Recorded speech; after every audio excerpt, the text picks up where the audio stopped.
So it's been a minute. For those who are just returning to the channel, I didn't upload in December because I wanted to make a more ambitious video, but unfortunately most of the video was cut in favor of me getting it out before my channel completely died. I will be doing other larger video projects in the future, but for now I want to try my best to rebuild my channel and my weekly upload schedule in general before leaving you guys in the dark again for another month. And for my return to my weekly upload schedule, and due to it being the new year, I want to kick things off by remaking my very first Helldivers 2 video to finally get to what you clicked on the video for. Let's teach you how to.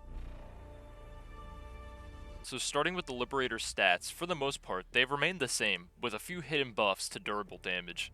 While these buffs have made the Liberator better at tackling brood commanders and other light armored enemies, you won't notice too much of a difference due to enemies in the game either being below light armor or above it. When it comes to loadout, running anything that buffs ARs or running a generalist passive is what I'd consider to be the most helpful and complementary to the Liberator itself. The main bit of customization I'd like to highlight, however, is the attachment layout, as when I made my first Liberator video, I didn't really mention attachments all that much. The base Liberator starts with a 2x tube sight, laser sight with flashlight, no muzzle attachment, and the standard 45 round mag.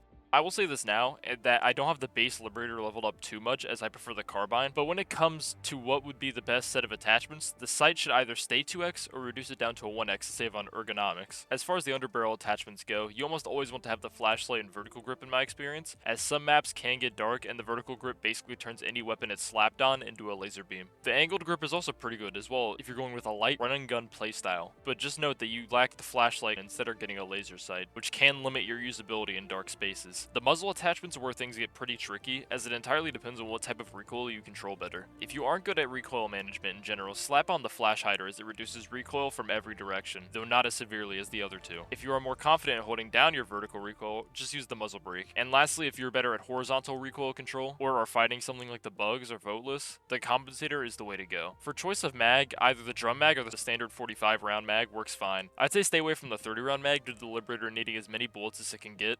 Now that we know how to equip our Liberator best, let's dive into how to use it on the field, starting with the ugliest SOBs known to democracy. Smile is something special.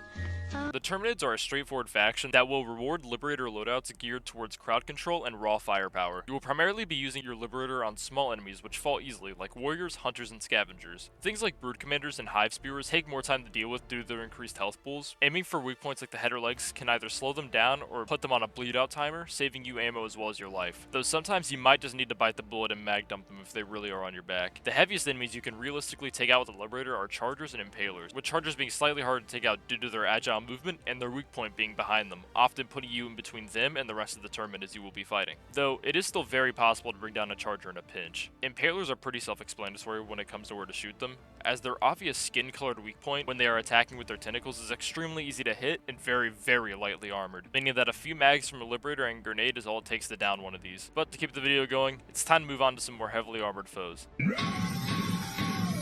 Bots will primarily be testing your aim, as a majority of their chaff, like Devastators, require aiming for either their stomachs or heads to be taken out efficiently. And as for most heavy units, the Liberator's light pen won't be enough. However, if you plan on running an AT weapon and are competent with your aim, then the Liberator can still be a great choice on the bots. As despite needing to aim for weak points, it can take down bots quicker than most medium pen weapons can, aiming for those same weak points. And the lack of recoil without aiming plus drum mags means that you can wipe out a load of bots if you can just aim right, and quicker than the majority of its competition. Where it lacks in versatility, it more than makes up for in lethality. And due to it rewarding experienced Helldivers who know their enemies better than they know themselves, it makes it a great weapon for both beginners and experienced divers on bots. Just come in with a plan and it will do you wonders. Finally, it's time to get to the purplish ghouls that we call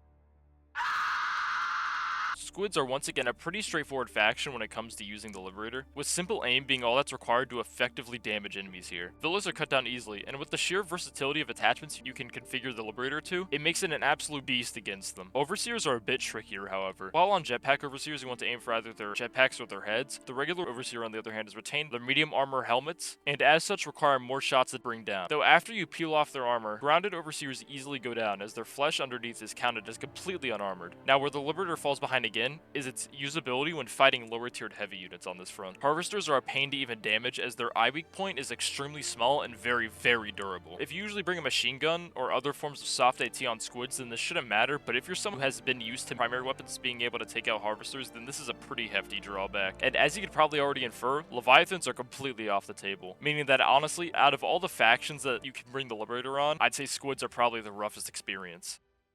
Overall, the Liberator still holds up in my opinion. Though with just how many enemies have been introduced slash changed, it's lost a bit of its edge as something that can truly contend with the top tier weapons. It has amazing lethality on what you will usually be using your primary weapons on, but it lacks a lot of versatility simply due to the lack of armor pen and how enemies have been designed in Helldivers 2. By no means is the Liberator bad, the same goes for any weapon in the game really, however it's not anything meta defining either. Overall I'd rate the Liberator a solid 3.5 out of 5 weapon. Anyway, this has been another how to video, and I hope to see y'all next week. Bye bye.